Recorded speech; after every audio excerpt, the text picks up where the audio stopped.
रहे हैं, तो इस रहस्य को जान करके हम आश्वस्त भी हो सकते हैं। अपने आप कल्पना से आश्वस्त नहीं होना है कि हमने सारा जीवन अच्छे कर्म किए हैं तो हमको मनुष्य योनि तो अवश्य ही मिलेगी। ऐसा नहीं है, क्योंकि ये हमारी अपनी कल्पना होगी, क्योंकि इसका निर्णय तो भगवान करते हैं।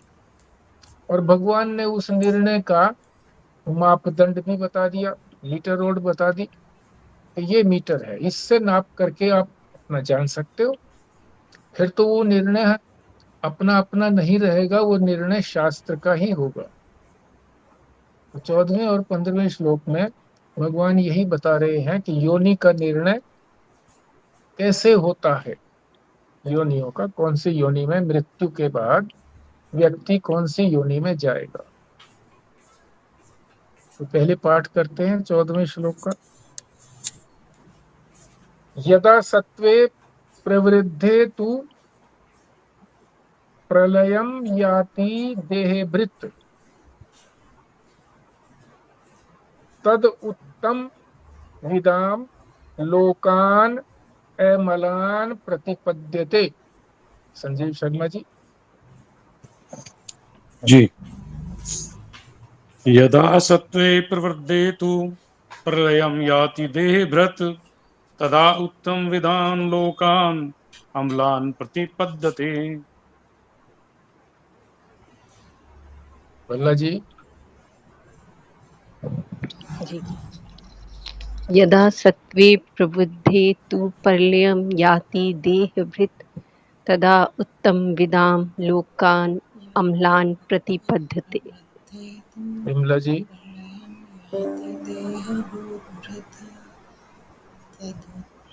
यदा सत्ते प्रवर्ते तु प्रलयं याति देहभृत् तदा उत्तमविदां लोकान् अम्लान् प्रतिपद्यते।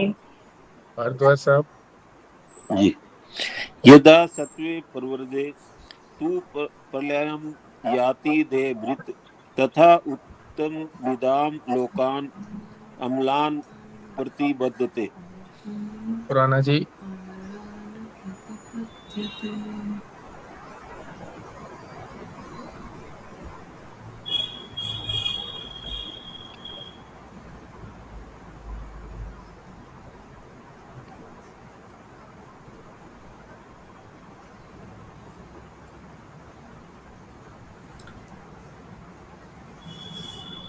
कृष्णा जी।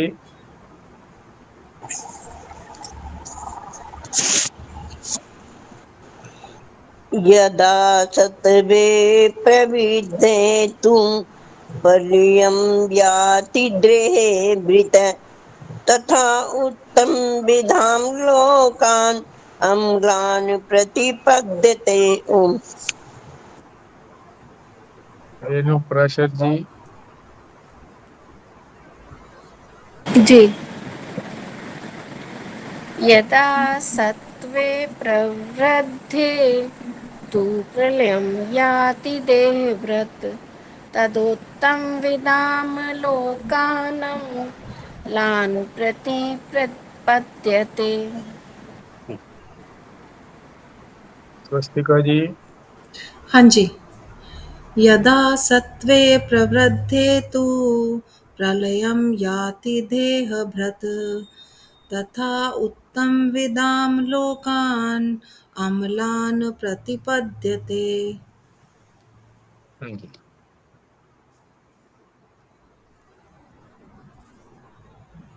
सबका हो गया जी।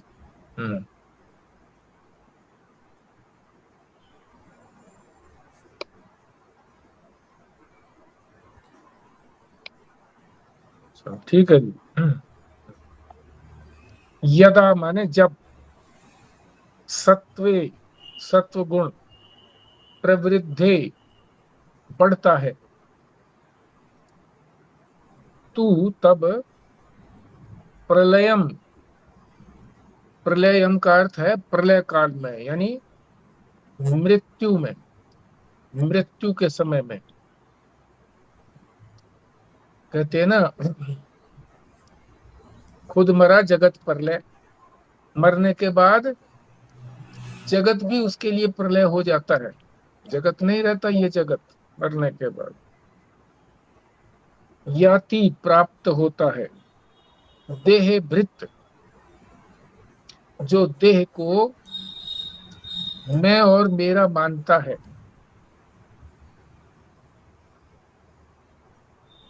जो भी देहधारी है, जो अपने आप को ये जानता है कि भाई मैं देहधारी हूं, मैंने ही ये धारण की हुई है देह, मैं देह को अपना मानता हूं, तो वो सारे ही देह भृत हैं।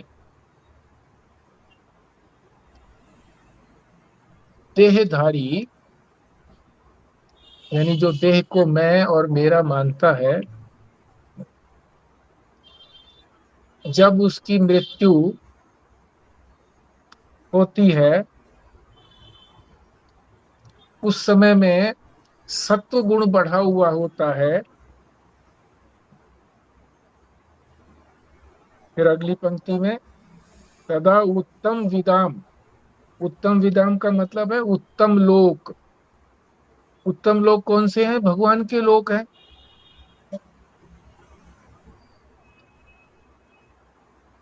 भगवान के किसी भी लोक में चला जाता है। लोकान, अमलान, ऐसे लोग कैसे हैं, किस प्रकार के हैं? जिनमें कोई मल नहीं है। मल का अर्थ है पाप। तो क्या अर्थ हुआ? कैसे लोग? जहां पुण्य करने वाले लोग जाते हैं, पुण्य लोग। पुण्य लोग कौन से हुए? स्वर्ग आदि। प्रतिपद्यते, प्राप्त करते हैं। तो सारे का अर्थ क्या हुआ? देहदारी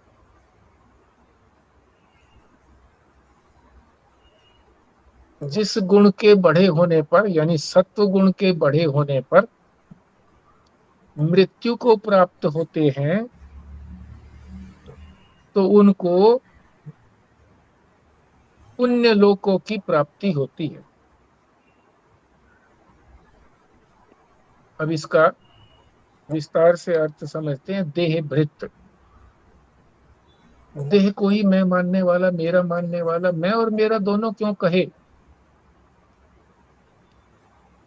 क्योंकि शरीर को हम मैं भी बोल देते हैं कई बार, और कई बार मेरा भी बोल देते हैं कि मेरा शरीर तो काला हो गया,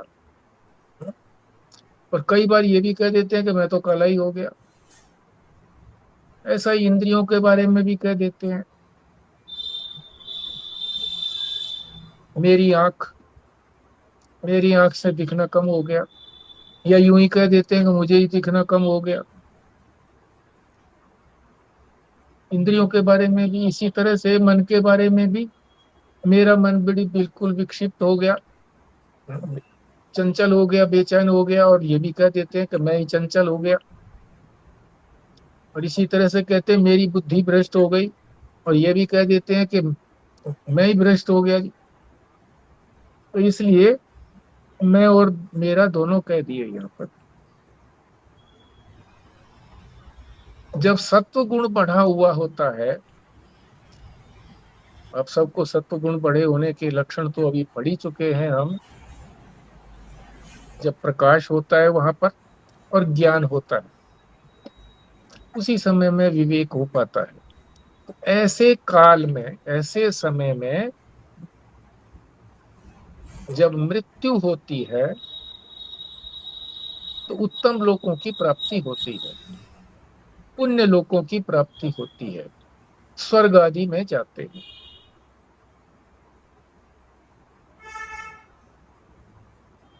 तो क्या उसी समय में ऐसी वृद्धि होनी चाहिए? उस काल में। तात्पर्य तो यही है कि उस काल में, मृत्यु के काल में।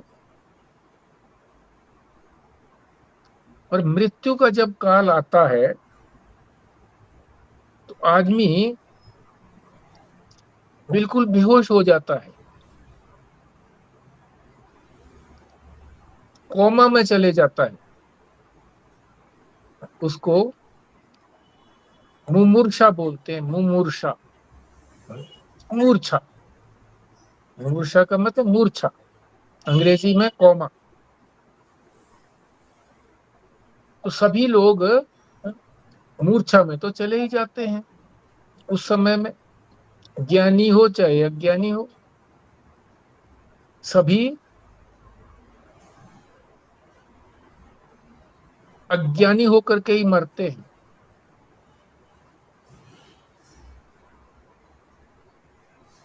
और उस समय में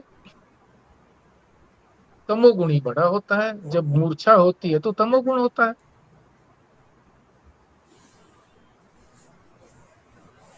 पर यहाँ अर्थ ये लगना है मरण काल का कि उस समय की बात नहीं है जिस समय में मूर्छा होती है। वो तो बिल्कुल अत्यंत निकट होता है, मृत्यु के निकट समय होता है।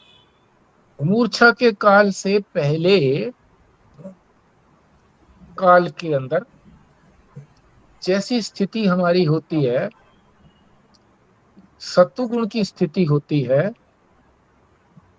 यानी सत्वगुण बढ़ा हुआ होता है। उस समय में स्थिति कब होगी सत्वगुण की? जब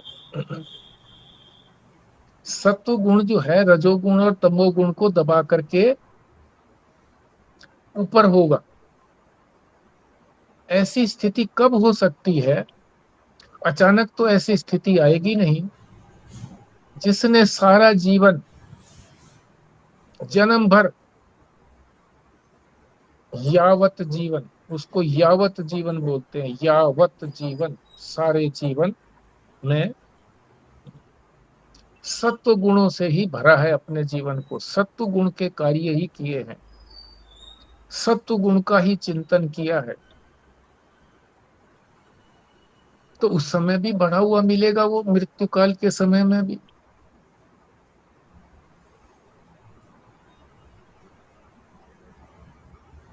उस समय में चाहे विवेक न रहे मरने के समय में, पर फिर भी भाव जो हुआ उसी भाव के अंदर ही तो जाएगा। मरते समय का तात्पर्य है अंतिम समय का मतलब है जब तक होश हवास है हमारे, मूर्छा नहीं आई है,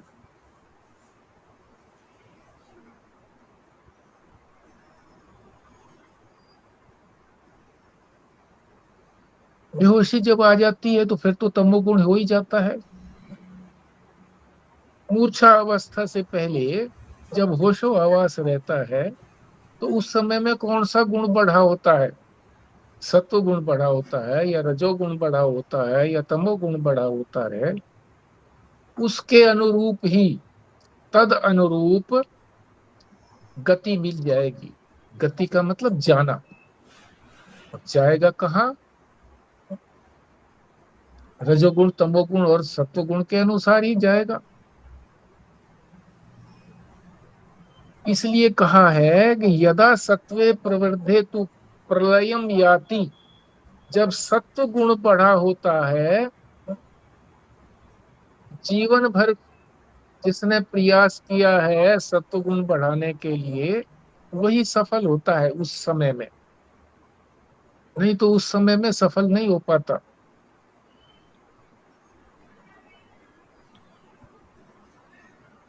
इसीलिए हमको भगवान इस श्लोक के माध्यम से प्रेरणा भी दे रहे हैं, अभी से प्रारंभ कर दें, सत्व गुण में ही बने रहने का प्रयत्न करें हर समय में, ताकि उस समय भी हम, क्योंकि मृत्यु के क्षण का पता तो लगता नहीं है, अचानक भी हो जाती है। उस समय में हमारा मन किस तरह का हो अंतिम समय में, तो प्रयत्नशील अगर हम हैं, सत्व गुण हमारा बढ़ा हुआ है, तो हमें उत्तम लोकों की प्राप्ति होगी। विद्यार्थी की भी बात बताई है। जैसे कोई विद्यार्थी किसी कक्षा की पढ़ाई के लिए वर्ष भर उसको मिलता है, परिणाम आने में महीना 2 महीने लग जाते हैं, तो उसके बाद से पढ़ाई शुरू करता है। एक विद्यार्थी जो है वो तो तभी से प्रारंभ कर देता है। छुट्टियां होती हैं, प्राय छुट्टियों में ही प्रारंभ कर देता है अगली कक्षा का कार्यक्रम। एक विद्यार्थी ऐसा होता है जो ये सोचता है अभी तो 10 महीने पड़े हैं, अभी क्या करना है, कर लेंगे। महीना बीत गया, फिर 9 महीने रह गए हैं, क्या अभी तो बहुत टाइम है, फिर 8 महीने रह गए। और इस तरह से जब महीना भर या और भी कम समय रहता है, तब सोचता है कि अब तो करना ही पड़ेगा। फिर लगता है तो कोई बात समझ में आती नहीं है, पाठ समझ में ही नहीं आता, तो याद क्या रहेगा, तो सफल नहीं होता। तो सफल वही होता है जो सारा वर्ष परिश्रम करता है। इसी परिश्रम को करने के लिए ही पाठशालाओं के अंदर उपस्थिति लगाई जाती है कि कम से कम 75% जो है उसकी हाजिरी होनी चाहिए, तभी वो परीक्षा में बैठ सकेगा। और बीच बीच में परीक्षाएं अब इसीलिए होने लगी हैं कि वर्ष भर के बाद नहीं, 2 वर्ष के बाद नहीं, बल्कि सीमेस्टर वाइज, और सीमेस्टर से भी अब मासिक में भी कर दिया है, यूनिट वाइज। यूनिट वाइज जो है, एक एक महीने के बाद जो कुछ पढ़ाया गया है उसका टेस्ट लें, ताकि विद्यार्थी जो है सारा साल ही परिश्रम करते रहें। तो हमें भी अपने आप को विद्यार्थी ही समझना चाहिए कि विद्या की प्राप्ति, विद्यार्थी का मतलब है जो विद्या को ही अपना अर्थ समझता है, अपना प्रेमी समझता है, उसको ही प्राप्त करना चाहता है, उसी से सुख मिलेगा। तो हमारी विद्या कौन सी है? हमारी विद्या है ब्रह्म विद्या। तो ब्रह्म विद्या की प्राप्ति के लिए हमें ये नहीं सोचना कि हमारी इतनी आयु हो गई है, अब थोड़ी बची है। तो थोड़ी बची है तो थोड़े में भी तो परिश्रम हो सकता है, और ज्यादा तीव्रता से हो सकता है।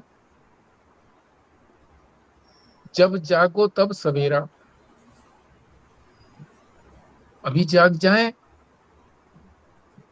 और सत्व गुण की बढ़ोतरी में सतत प्रयत्नशील बने रहें।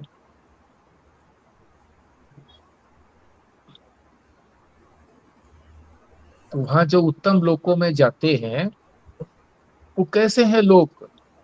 पुण्य लोक हैं, अमलान, मलिन नहीं है, मल वाले नहीं है, यानी पाप वाले नहीं है, पुण्य वाले लोकों में जाते हैं। और उसका यहाँ बता भी दिया है, जनलोक, तपलोक, सतलोक, इन लोकों में जाकर के इन लोकों में जाता है। तो इस 14वें श्लोक में भगवान ने स्पष्ट कर दिया, यदि हम उत्तम लोकों में जाने के लिए प्रयत्न करेंगे, अभी से प्रयत्न प्रारंभ कर देंगे, तो निश्चित है कि हमें वो लोक प्राप्त ही होगा, पुण्य लोक ही प्राप्त होगा, स्वर्ग लोक ही प्राप्त होगा, पुण्यों का हम सुख भोग भी पाएंगे। तो 14वें श्लोक में सिर्फ सत्व गुण की वृद्धि के काल में, जब बढ़ा हुआ है सत्व गुण, ऐसे काल में जब मृत्यु होती है तो वो कौन सी योनि उनको प्राप्त होती है, यानी देव योनि, देवताओं की योनि प्राप्त होती है। और रजोगुण बढ़ा होता है तब कौन सी योनि होती है, तमोगुण बढ़ा हुआ होता है तब कौन सी योनि होती है, इसको हम 15वें श्लोक में समझेंगे।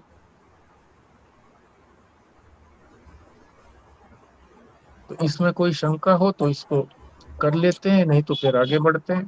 ये सिर्फ मनुष्यों पे लागू है जी? बिल्कुल मनुष्य योनि पे ही लागू है? ठीक कहा आपने, ये मनुष्यों पर ही लागू है, क्योंकि शास्त्र उन्हीं के लिए बनाए गए हैं, पशुओं के लिए नहीं बनाए गए। सदगुरु भी उन्हीं के ही हैं, उन्हीं के कल्याण के लिए ही सदगुरु भी परमात्मा भेजते हैं। भेजने का तात्पर्य स्वर्ग से नहीं भेजते, बल्कि यहीं पर जो अधिकारी होता है, जो श्रोत्रिय भी होता है और ब्रह्मनिष्ठ भी होता है, तो वो हर कक्षा के विद्यार्थी को ठीक प्रकार से पढ़ा सकता है। तो आपने ठीक पूछा, ये मनुष्य लोग के लिए ही, क्योंकि प्रयत्न जो है वो मनुष्य ही कर सकता है।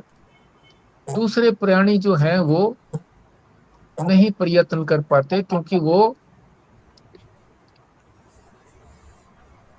प्रकृति द्वारा संचालित हैं। दूसरे लोगों का, दूसरे प्राणियों का तात्पर्य यहाँ पशु पक्षी कीट पतंग आदि से है। देवलोक की बात नहीं है। देवता लोग तो उत्तम लोकों में गए हुए हैं, पर वो भोग योनि है, वहां सिर्फ भोग ही भोगते हैं, पुरुषार्थ नहीं कर पाते। पुरुषार्थ के लिए तो फिर भोग भोग करके यहीं पर आना पड़ता है। इसलिए ये सभी योनियों में उत्तम योनि है। ठीक, बिल्कुल ठीक। और कोई शंका? हम कैसे समझे कि सतगुण हमारे अंदर बढ़ा हुआ है? हाँ, ये हम विस्तार से पीछे श्लोकों में समझ चुके हैं। तो आप लोगों में से कोई बताए सत्वगुण बढ़े होने की क्या पहचान है?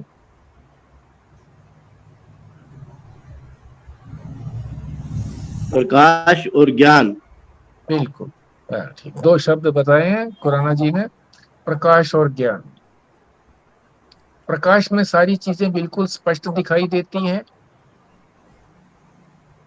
इसलिए आदमी विवेक कर सकता है कि कौन सी चीज को चुनना है, कौन सी चीज को छोड़ना है। और ज्ञान भी उसी समय में हो सकता है।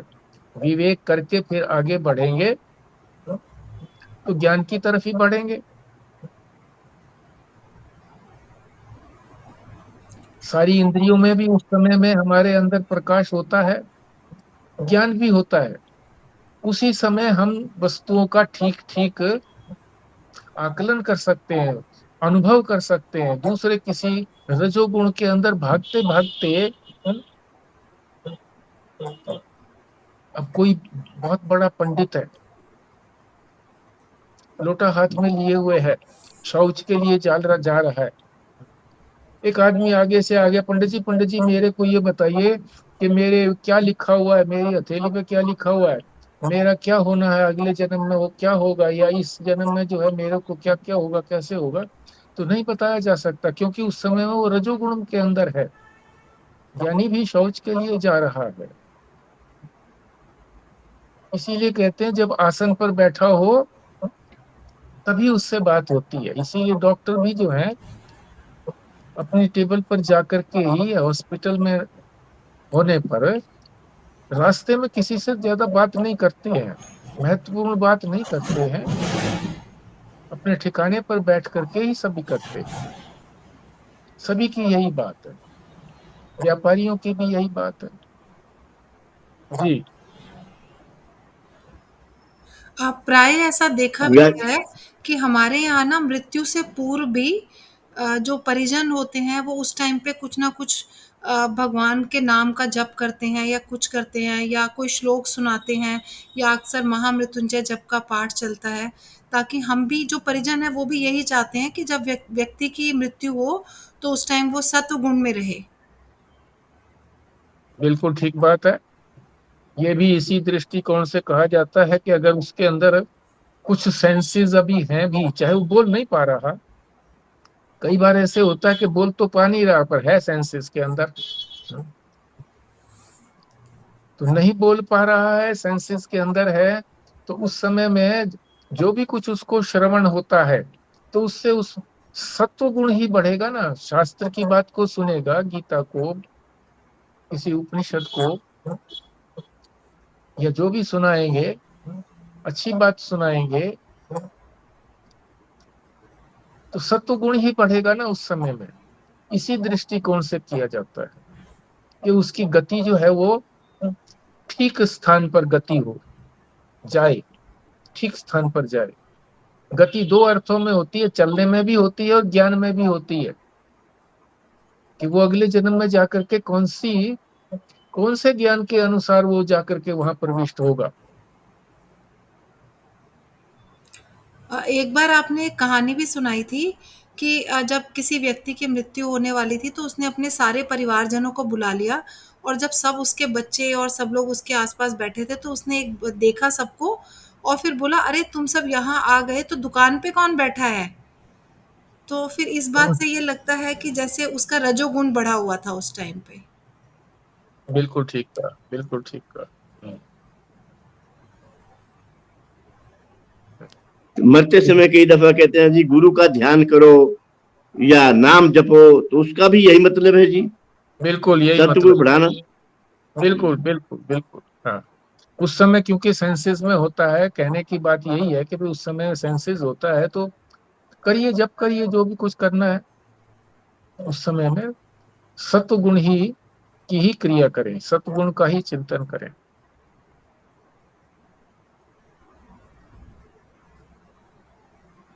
व्यास जी यहाँ पर जनलोक, तपलोक और सतलोक बोला है। हाँ जी, ये तपलोक सतलोक तो समझ में आता है थोड़ा थोड़ा, जनलोक क्या होता है? ये 7 लोक बताए गए, 7 लोक बताए गए हैं जी। तो 3 लोक तो ये हो गए,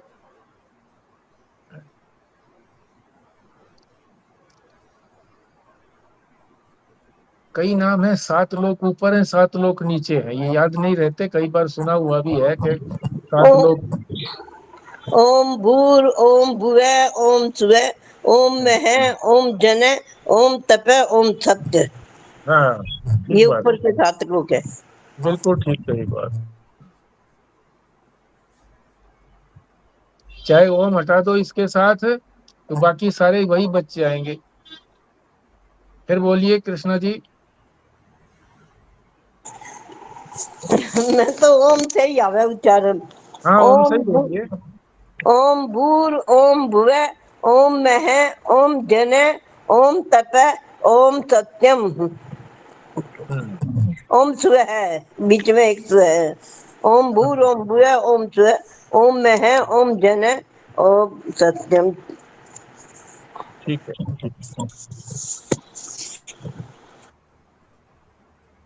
पृथ्वी से लेकर के और अंतरिक्ष पर्यंत जहाँ स्वर्ग लोक हैं वहां तक की ये बात 7 लोक बता दिए, और 7 लोक इसी तरह से नीचे भी हैं।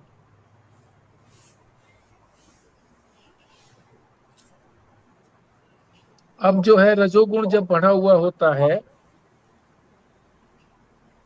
और तमोगुण बढ़ा हुआ होता है, दोनों का ही वर्णन इस 15वें श्लोक में कर दिया है।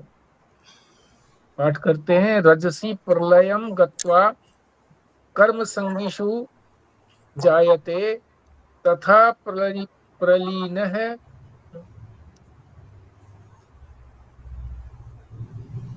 तमसी मूढ़ योनिषु जायते। हाँ जी, बोलिए, जल्दी जल्दी करिए जी। हाँ जी। रजसी प्रलयं गत्वा करम संगिषु जायते तथा प्रलीन तमसी मूढ़योनिषु जायते। हाँ जी, बात साहब। रस्सी प्रलयम गत्वा करम सिंहिषु जायते तथा प्रलीनः तमसि मूढ़ योनिषु जायते। रेणु जी, भल्ला जी हैं तो भल्ला जी करिए। ओम रजसी प्रलयं गत्वा कर्म संगेषु जायते तथा प्रलीनस्तमसि मूढ़योनिष जायते। पराशर जी। जी। रजसी प्रलयं गत्वा कर्मसङ्गीषु जायते तथा प्रलीनस्तमसि मूढ़योनिषु जायते। बहुत ठीक है। हाँ जी, खुराना जी। रजसी प्रलयम गत्वा करम संगीषु जायते तथा प्रलीना तमसी मूढ़ योनिषु जायते। ओम। कृष्णा जी।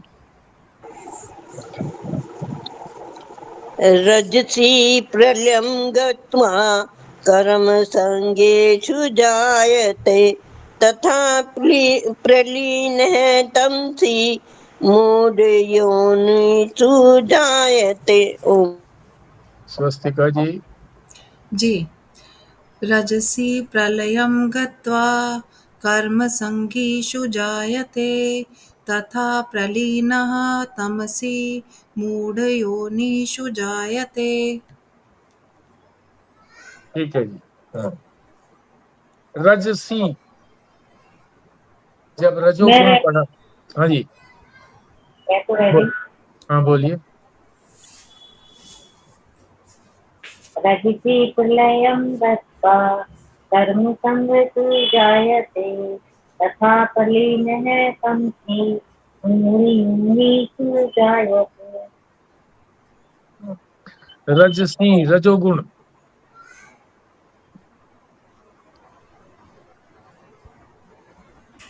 जब रजोगुण बढ़ा होता है तो कहाँ पैदा होता है जाकर के, जन्म कहाँ होता है? प्रलयम, प्रलय काल में, यानी मृत्यु काल में यदि रजोगुण बढ़ा हुआ होता है तो गत्वा माने जाना, कहाँ पैदा होता है जाकर के? कर्म संगीषु, जायते माने जन्म होता है। कहाँ जन्म होता है?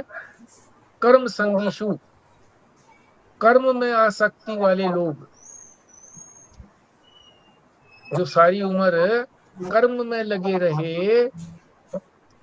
रहते हैं, ऐसे ही लोगों के, उन्हीं लोगों के अंदर जाकर के वो उत्पन्न होता है। कर्म में आसक्ति वाले लोगों के साथ वहां जाकर के ही। तथा प्रलीन है तमसी, और मृत्यु के काल में जब तमोगुण बढ़ा हुआ होता है तो मूढ़ योनिषु जायते। मूढ़ योनि, मूढ़ योनि कौन सी है? पशु पक्षी आदि, उन योनियों में जाकर के उनका जन्म होता है।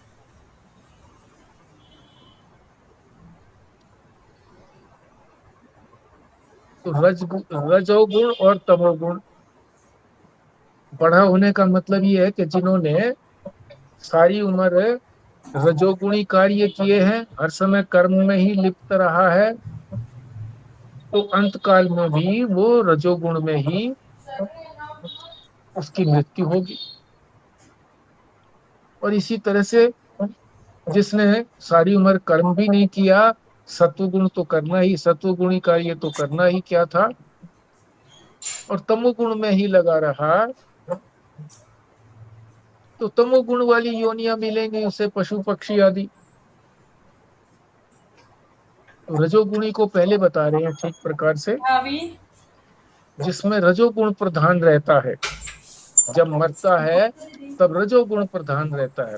इसका मतलब है और भी तो रहते हैं वहां पे गुण, सत्वगुण भी रहते हैं, तमोगुण भी रहता है। तो प्रधानता किसकी रहती है? रजोगुण की।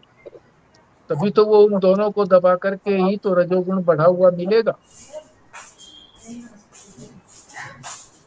तो रजोगुण की क्या विशिष्टता है? क्या विशेषता है? ये कर लिया, ये करूंगा,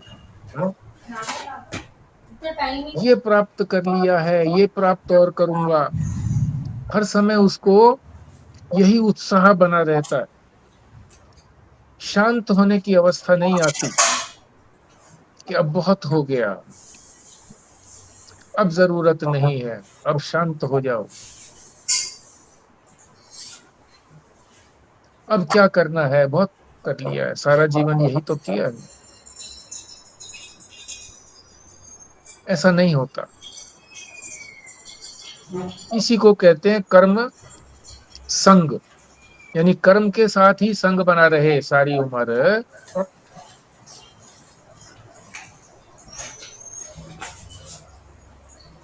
यही मन में रहे कि करूंगा नहीं तो खाऊंगा क्या। फिर पूछे कोई खाते क्यों हो? खाऊंगा नहीं तो फिर कर्म कैसे करूंगा। कै और खे, उससे आगे बढ़ते ही नहीं है। गए में जाते ही नहीं है, परमात्मा का गायन करते ही नहीं है।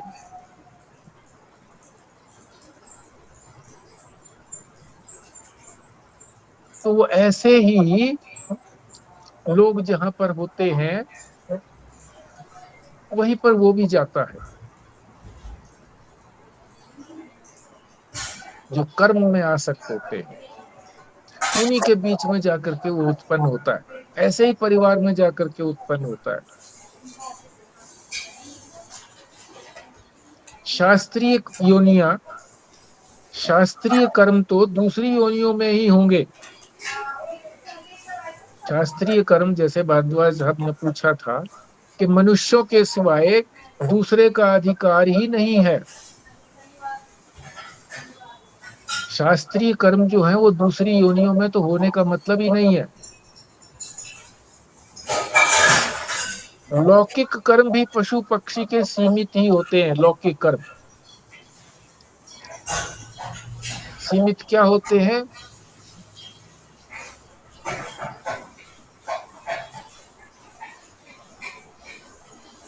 पशु पक्षियों के आहार, निद्रा, भय और मैथुन। आहार के लिए सवेरे ही निकल पड़ेंगे, खोज, चिड़िया हैं, तोते हैं, सब इसी तरह से, पशु भी इसी तरह से भोजन के लिए।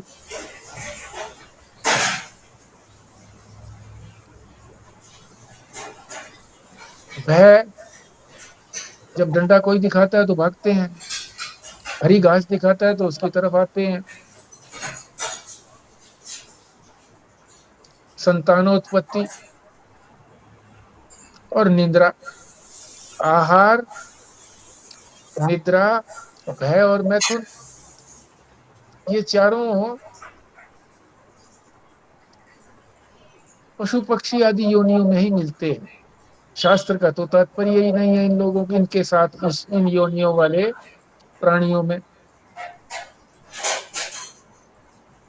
भोजन मिल जाए, सर्दी गर्मी से बचाव हो जाए,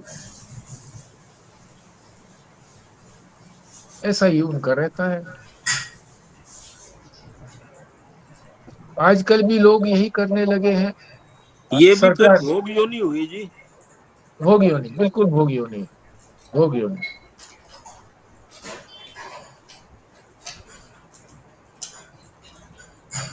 आजकल सरकारें भी यही करने लगी हैं कि रोजी दे दें उनको, मकान दे दें, रोजगार, मकान, और साधन जो है रोटी कपड़े आदि के जो साधन मिल गए, बस यही पर्याप्त है। सरकारें भी यही करने लगी हैं और अधिकतर लोग इसी को ही उन्नति का मापदंड मान लेते हैं कि यही उन्नति, यही तो उन्नति और क्या। तो पशु पक्षियों जैसा ही हाल हो गया, और क्या हो गया। अब यहाँ जो है मनुष्य शब्द का परमात्मा ने प्रयोग नहीं किया। क्या प्रयोग किया है? कर्म संगिषु, जो कर्म में ही लगे रहते हैं। क्यों नहीं कहा? क्योंकि मनुष्यों में भी दो भेद बताए हैं। एक मनुष्य वो हैं जो अपने वर्ण धर्म को मानते हैं। वर्ण का मतलब होता है जाति प्रथा। जिस जाति में जन्म हुआ उस जाति के अनुकूल जो भी कर्म है, उस कर्म को जो करते हैं। जातियां भगवान ने बनाई है, चारों जातियां। लोग यही कहते हैं कि नहीं, ये तो व्यवस्था रखने के लिए बनाई है, लोगों ने स्वयं बनाई है, ऐसा नहीं है। पंडितों ने बनाई है, ऐसा नहीं है। भगवान ने ही गीता में कहा है कि मैं ही वर्ण और आश्रम की का निर्माता हूँ।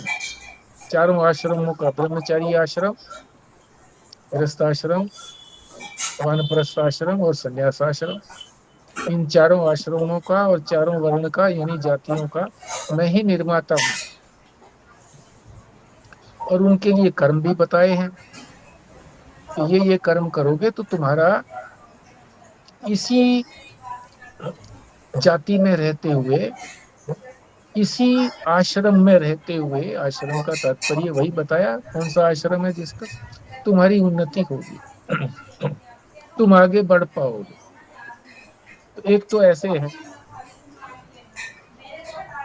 जिन्होंने अपना जीवन जो है वर्ण आश्रम के अनुसार, आश्रम यहाँ शब्द नहीं दिया है, केवल वर्ण की बात कही है, उसके अनुसार चलते।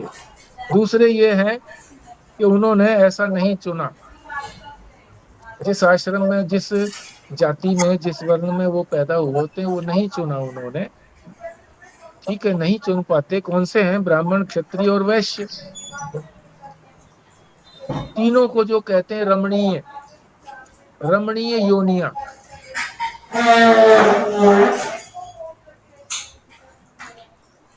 और उसके अतिरिक्त जो भी हैं, चंडाल, सुअर आदि, ये अरमणीय योनिया है। इन तीनों योनियों में ब्राह्मण, क्षत्रिय, वैश्य, इनको योनि भी कह दिया यहाँ पर है, तो ये जातियों की बात। यही लोग पुरुषार्थ करके आगे बढ़ते हैं। और जो शूद्र की जो बात आई, चौथी योनि शूद्र की, वो भी अगर अपनी जाति के अनुकूल काम करते हैं तो उनको भी मृत्यु के बाद जो योनि प्राप्त होती है, उन्होंने अपना कर्तव्य का जो पालन किया है, तो उससे फिर सुपर योनि उनको प्राप्त होती है, फिर वो शूद्र योनि में नहीं जाते।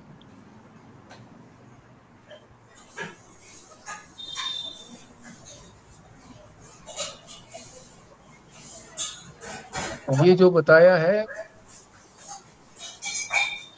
जो वर्ण के अनुसार कार्य नहीं करते हैं, जाति के अनुसार जिन्होंने कार्य नहीं अपनाया है, अब इसमें प्रश्न ये आएगा कि जी ठीक है, नहीं अपनाया, परंतु उसमें भी तो यदि उस वो कार्य भी यदि किया हुआ है, अपने से इतर जाति वाला कार्य किसी ने सारी उम्र किया है, और वो परमात्मा को स्मरण करते हुए ही उस कार्य को करता है, कोई बेईमानी किसी तरह की नहीं करता है, ग्राहकों के साथ ठीक प्रकार से व्यवहार करता है,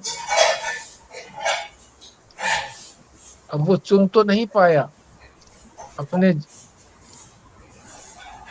जाति के अनुसार कार्य को। जैसे ब्राह्मण के लिए बताया है, वेदों को पढ़ना, पढ़ाना, यज्ञ करना, कराना, दान देना, लेना।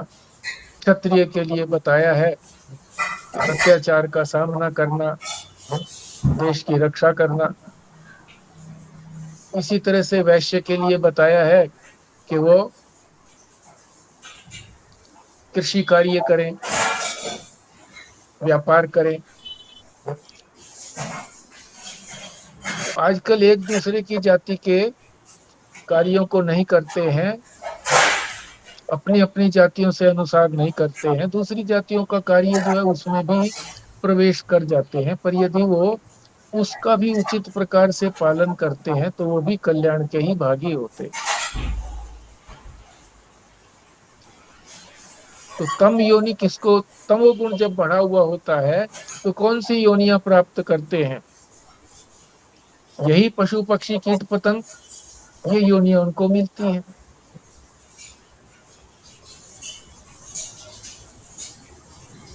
मूढ़ योनिषु जायते, उसको मूढ़ योनि कहा गया।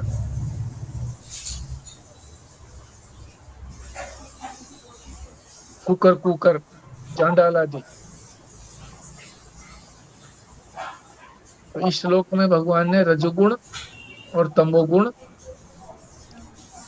दोनों के बारे में एक एक पंक्ति के अंदर बता दिया कि रजोगुण जब बढ़ा हुआ होता है उस समय में मृत्यु होती है, यानी उस समय में भी, मृत्यु के काल में भी उसका कर्म में ही चिंतन बना रहता है कि ये काम तो मैं कर चुका हूँ, ये काम बच्चे तुम कर लेना मेरे पीछे से, है? तो कर्म में ही रुचि बनी रहती है।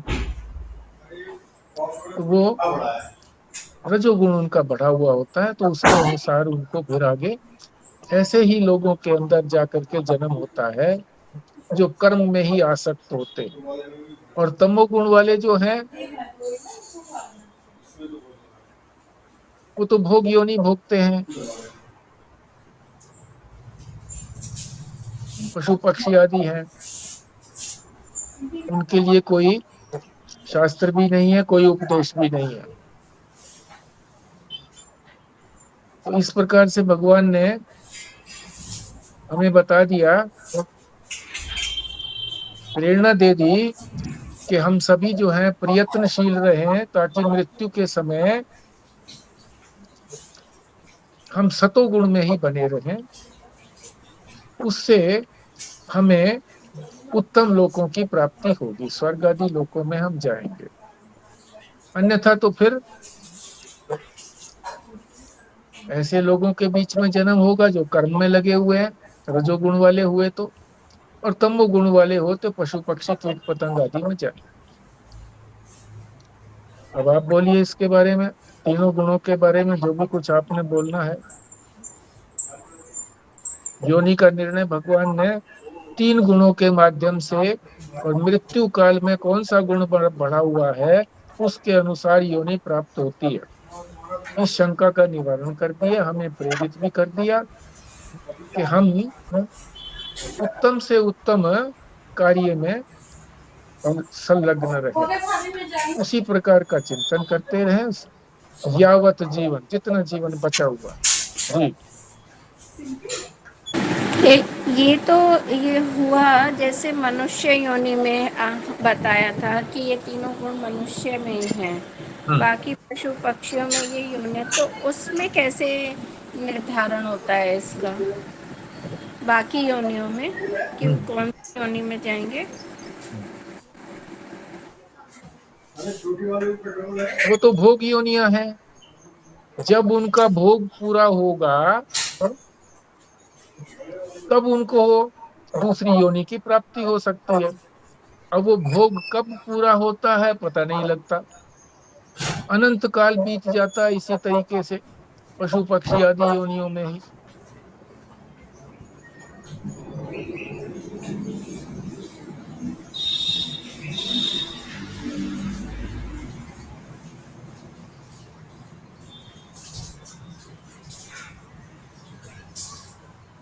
तो इसी तरीके से जन्मते हैं, कटते हैं, फिर जन्म मरते हैं, फिर जन्मते हैं, कटते हैं, मरते हैं, ऐसी पक्षी और जानवर ऐसे ही चलते रहते हैं। ऐसे ही चलते रहते हैं जी, ऐसे ही चलते रहे। जब भोग पूरा हो जाता है फिर नया सृष्टि काल आता है, तो नए सृष्टि काल में फिर जन्म होता है इसी तरह से।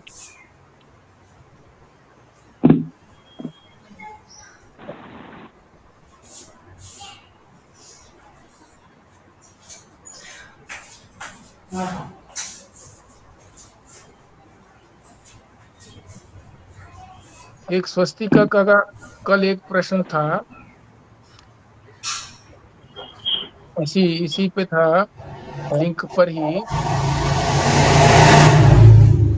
कि रजोगुण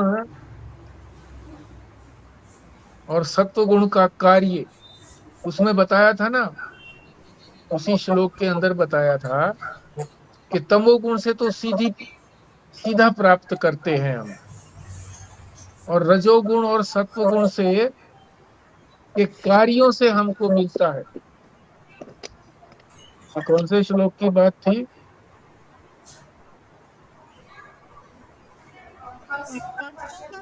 12वां श्लोक होगा मेरे, हैं? 12वां था क्या कल? 12वां 12वां होना चाहिए शायद, कल हमने 13वां किया था ना।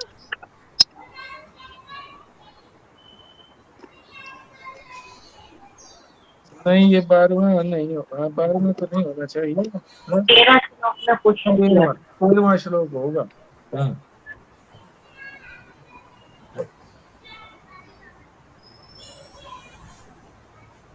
कल का ही है, 13वां होगा।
कल डिस्कस कर सकते हैं अगर चलो चलो ठीक है, कल कर लेंगे।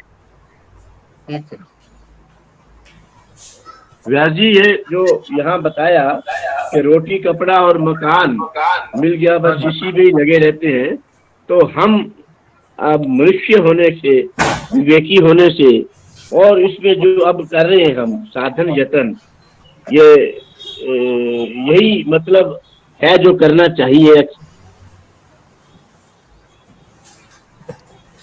अब तो सारा प्रयत्न इधर ही लगा देना चाहिए।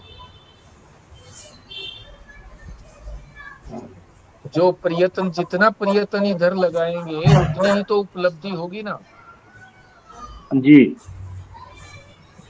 वो जो कहा है, हाँ जी, वो जो कहा है साधन यत्न मोक्ष का द्वारा यही मनुष्य को, तो उसमें ही लगा देना चाहिए। हाँ बिल्कुल बिल्कुल, मोक्ष में ही अपने आप को समर्पित कर देना चाहिए।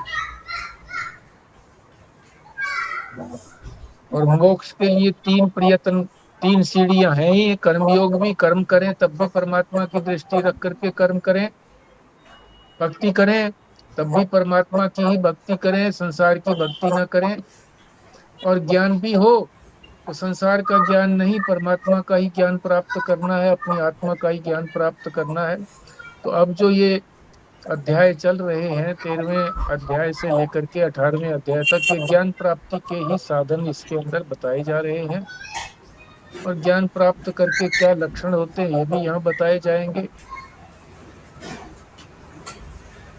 और ज्ञानी के भी बताया जाएगा कि ज्ञानी को कैसे पहचाने, इत्यादि अनेक बातें ज्ञान से संबंधित बताई जा रही हैं यहाँ पर। मगर बीच में जो और शंकाएं आ जाती हैं कि हम कौन सी योनि में प्राप्त करेंगे, लगे हुए तो हैं हम, सत्वगुण के कार्यों में लगे हुए हैं। तो यही कह रहे हैं कि लगे हुए हैं और लगते ही इसी तरह से ही लगे रहेंगे यावत जीवन, जब तक का जीवन है तब तक लगे रहेंगे। तो निश्चित रूप से सत्व गुण ही बढ़ा हुआ होगा हमारा, तो अच्छे ही लोक के अंदर, अच्छी ही योनि में हमारा जन्म होगा।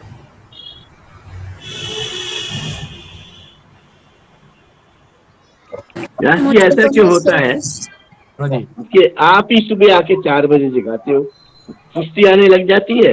नहीं, व्यास जी नाराज होंगे, उठ जाओ, नहा लो। नहा भी लिए, फिर उसके बाद चाय भी नहीं पीनी है, बैठना भी है, ऐसा मतलब आपका लगता है जी? देखो आपने जो है वो पीरे मुगा का भी सुना होगा। ऐसे हम नहीं जा उस वक्त आप भी खूब जाया करते थे सत्संगों के अंदर, बाद में भी जाते रहे, पीरे मुगा। और उससे पहले एक और भी संत होते थे। लोग यही कहते थे कि आप जो है मेरे सपने में आते हैं, ऐसे बोलते थे, आप ही मेरे सपने में आते हैं। अरे भाई बंद कर दिया है।